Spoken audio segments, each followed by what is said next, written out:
Hey, my name's Naomi. Let me walk you through my little world, just so you know who you're dealing with here. I grew up with just my mom, Sarah, who was a nurse, always running off her feet to make ends meet. Somehow, she managed.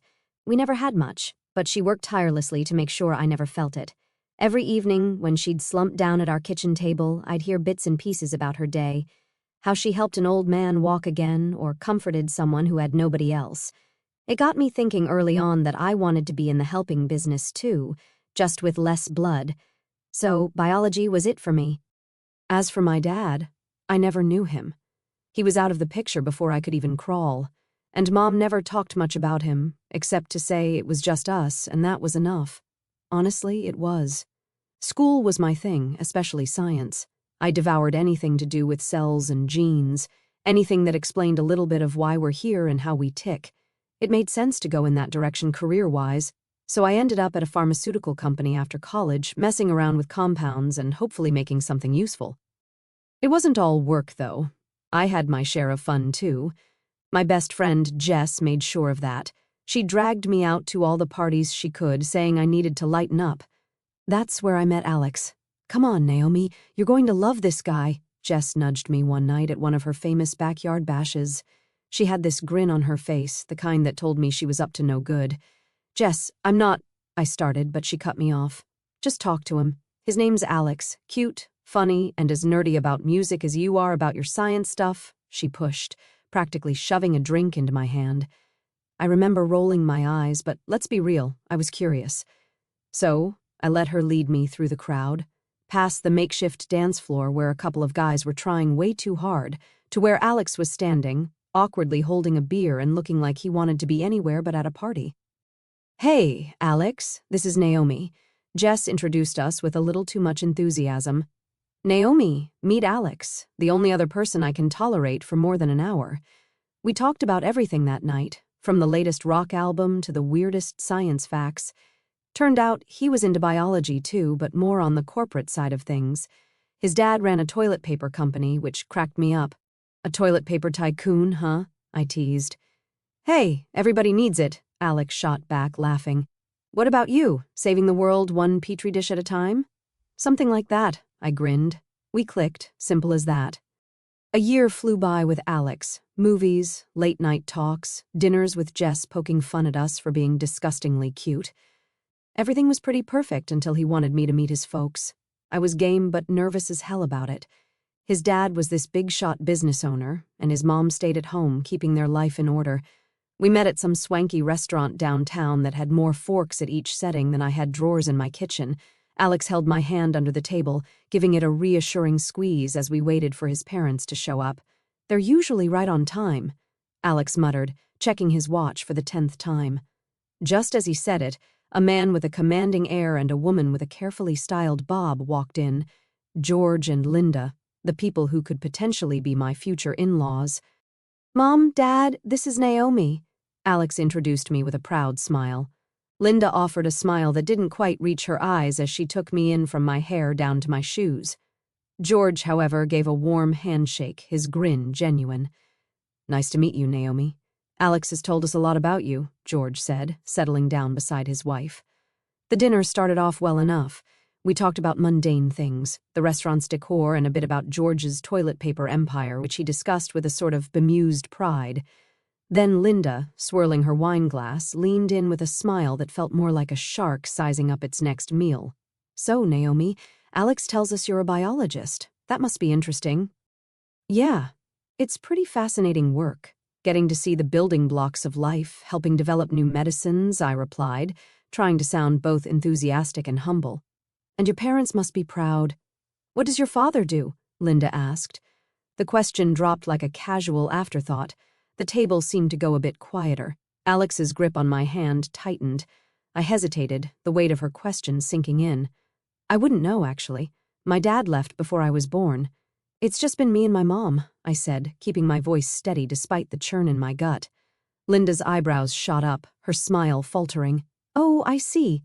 That's rather unfortunate. It's hard to know what you getting with uncertain lineage, not knowing if there's a history of, well, undesirable traits."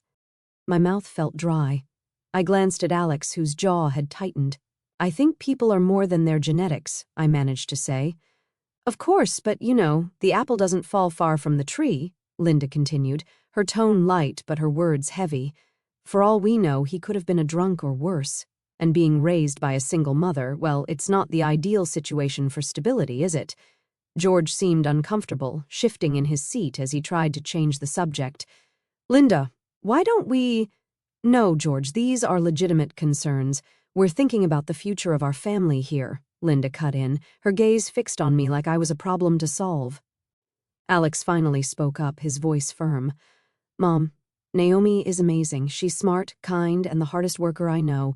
Whatever her dad was or wasn't doesn't change who she is. The rest of the meal passed in a blur of tension. I pushed food around my plate, feeling like I'd been put on trial and found wanting. When we finally left the restaurant, the relief was palpable. A whole year of mostly bliss and a little bit of family drama flew by, and there we were, sitting at my mom's cozy kitchen table, talking wedding plans. Mom was all smiles and tears, thrilled to bits about the big day. Naomi, this is going to be beautiful. I'm so proud of you, she kept saying, squeezing my hand. Just as we were picking colors and themes, Alex's phone buzzed. His face fell as soon as he saw who it was. It's my mom, he said, excusing himself to take the call in the next room. The change in his tone had my stomach tightening with nerves. I exchanged a worried look with Mom, who mouthed, "Everything okay?" Moments later, Alex came back, looking like he'd seen a ghost. My dad had an accident. He's in the hospital. We need to go now. He rushed out the words. We grabbed our things and sped to the hospital. The drive felt like the longest of my life, each second stretching out as I imagined the worst. When we arrived, Linda was pacing the waiting area, a mess of worry. He just lost consciousness while driving. Thank God someone saw and called it in, she said, her voice cracking. He was supposed to be at a meeting. Now they're saying it's his lungs. They found a serious disease. My heart sank. What do they say needs to be done? I asked, trying to keep my voice steady for Alex's sake. He needs a part of a lung, a transplant, Linda choked out the words. They want to check if Alex could be a donor. Without hesitation, Alex spoke up. Let's do whatever tests are needed. I'm here. I'm ready. They took him away to run the preliminary tests, and Linda and I sat in an uneasy silence. The hospital's fluorescent lights buzzed overhead, casting harsh shadows. Finally, Alex returned, holding a sheet of paper in his hand, his brow furrowed. They've done the blood tests and stuff. Look, Naomi, this is odd, he said, handing me the results. I glanced at the paper, and my eyes widened. Blood type AB. I remembered the conversation about blood types we had once, idly chatting. Alex, didn't you tell me both your parents are type A? Yeah, they are. Why? He looked puzzled. If both your parents are type A, you can't be AB, I explained slowly, the scientist in me kicking in despite the personal chaos. It's just not genetically possible.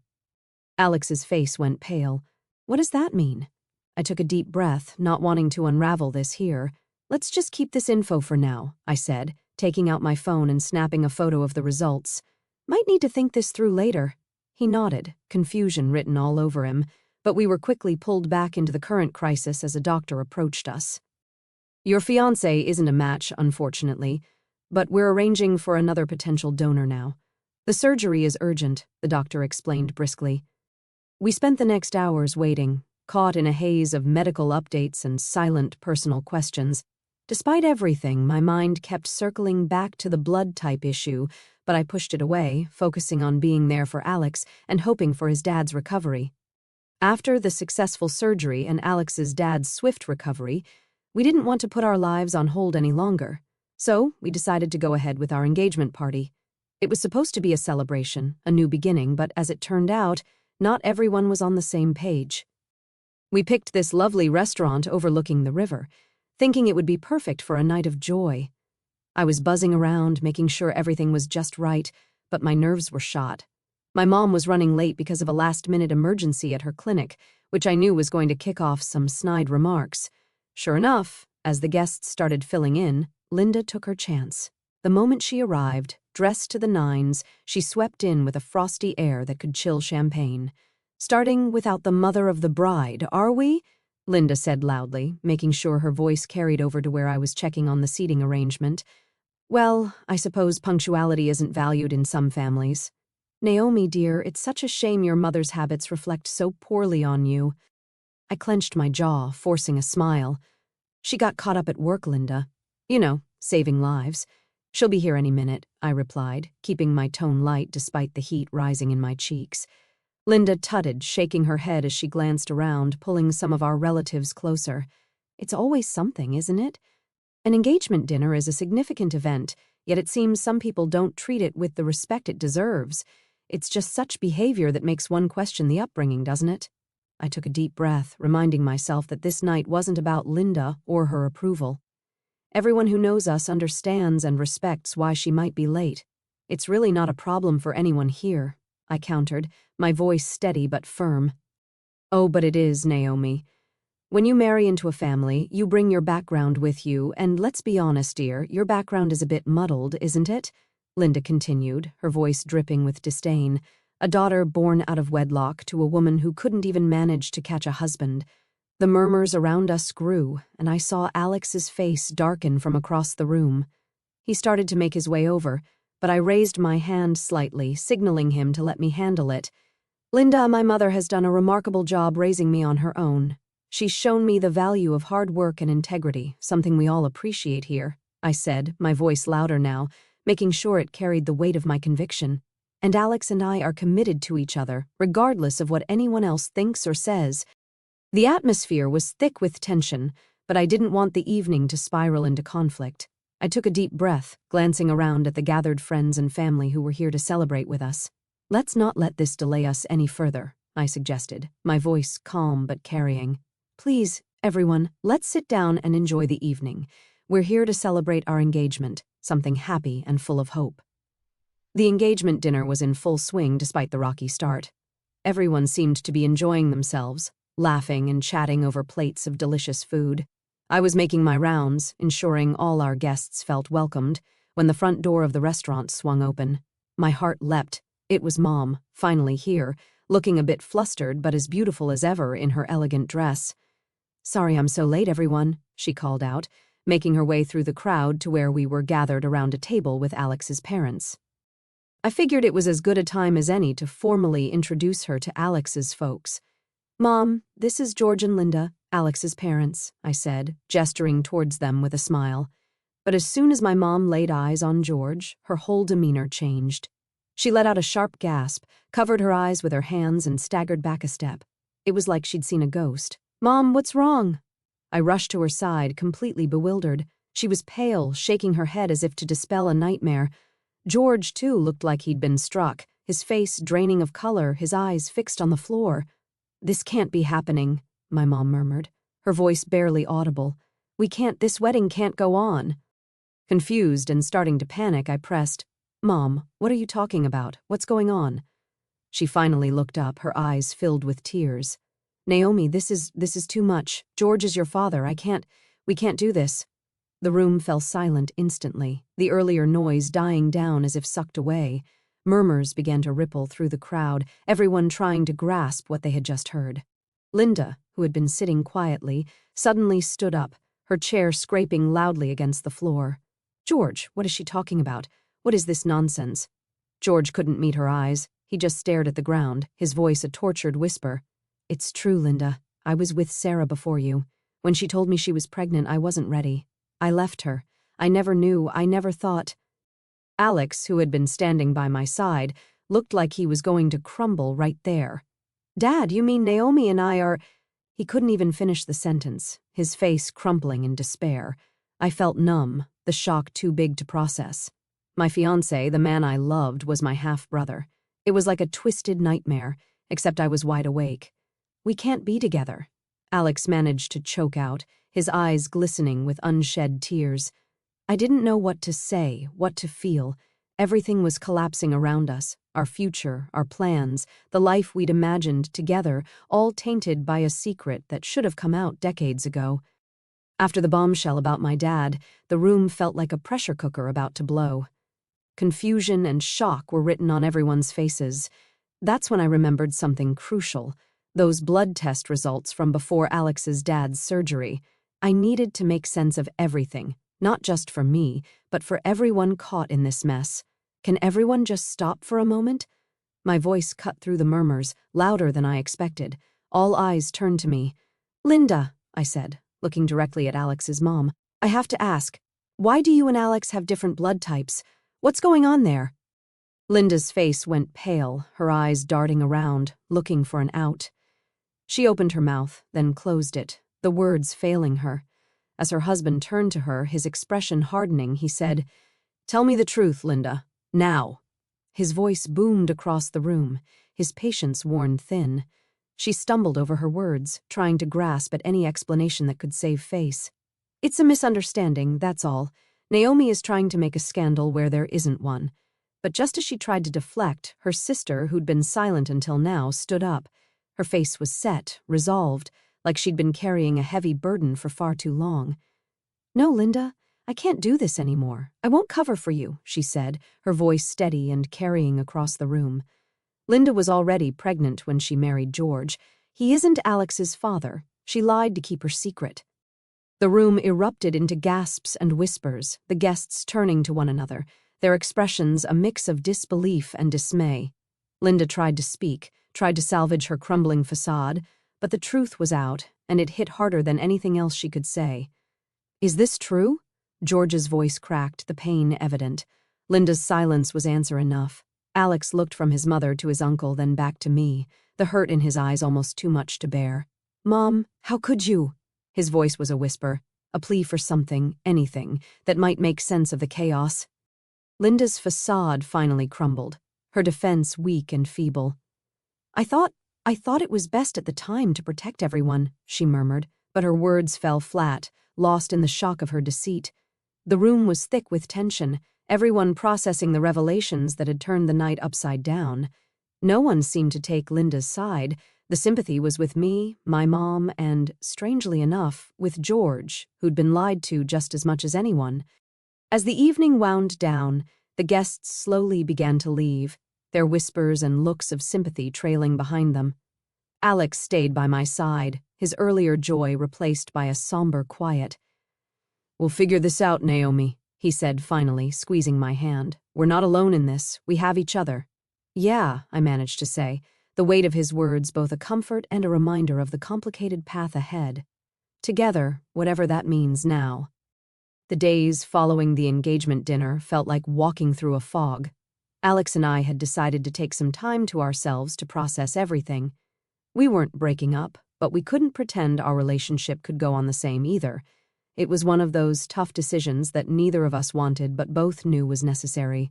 A week later, I met up with my mom and George at a quiet coffee shop. It was the first time we were talking since the big revelation. The air was thick with awkwardness as we sat down. George looked older, the lines on his face deeper, weighed down by guilt. I'm sorry, Naomi, I can't say it enough. If I'd just faced up to what I did back then. George's voice trailed off, his eyes not meeting mine. Yeah, well, you didn't, and here we are, I replied, not ready to offer forgiveness yet. You missed my whole life, and now things are a mess. I know, and I'm here to make whatever amends I can, George said earnestly. I've missed so much, and I regret that deeply. I want to be part of your life now, if you'll let me. I looked at my mom, who had been quietly sipping her coffee. Mom, what do you think? Can we even start to fix this? She set her cup down, her voice steady.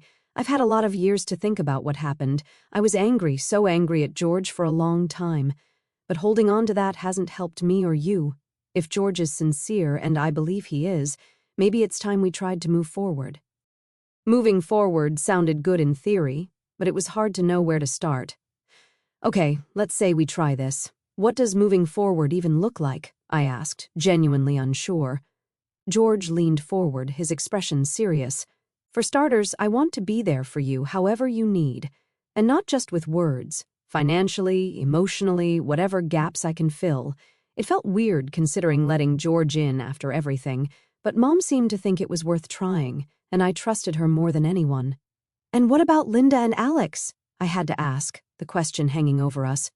George's face clouded over. Linda and I are figuring things out.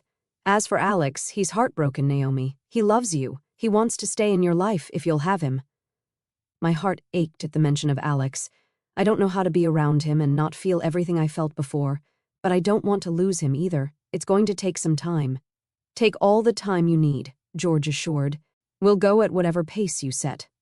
After everything that happened, the dust finally settled, and the biggest surprise was that Alex and I found our way back to each other. Despite the unbelievable twists our lives had taken, our love proved resilient. We realized that, no matter what, we couldn't imagine our lives apart.